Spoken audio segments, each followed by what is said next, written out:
నాగర్ కర్నూలు జిల్లా కల్వకుర్తి మండలం రఘుపతిపేట గ్రామంలో ఇల్లరికపు అల్లుడు తన వృద్ధి అత్తపై అత్యాచారం చేసి హత్య చేసిన దారుణ ఘటన చోటు చేసుకుంది. మద్యం మత్తులో అత్త ఇంటికి వెళ్లిన నిందితుడు చెన్నమ్మపై దాడి చేసి హతమార్చినట్లు పోలీసులు తెలిపారు. మృతురాలి కుమార్తె రేణుక ఫిర్యాదు మేరకు కేసు నమోదు చేసి నిందితుడిని అదుపులోకి తీసుకుని దర్యాప్తు ప్రారంభించినట్లు కల్వకుర్తి సిఐ నాగార్జున వెల్లడించారు.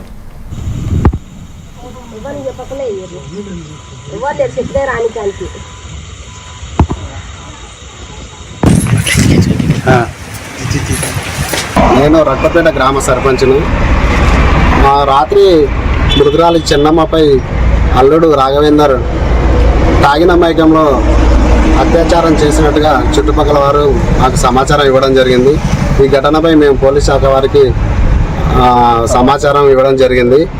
ఏదేమైనప్పటికీ ఈ ఘటన జరగడం చాలా బాధాకరంగా అనిపిస్తుంది. ఇలాంటి ఘటనలు జరగకుండా అసలు జరగడంపై పోలీస్ శాఖ వారికి సమాచారం ఇచ్చాము. దీనిపై ఎఫ్ఐఆర్ చేసి నిర్వహించి పోస్ట్ మార్టం నిర్వహించడం జరిగింది. ఈవీ రిపోర్ట్ నిజమని తేలితే రాఘవేందర్ని కఠినంగా శిక్షించాలని మా గ్రామస్తుల తరఫున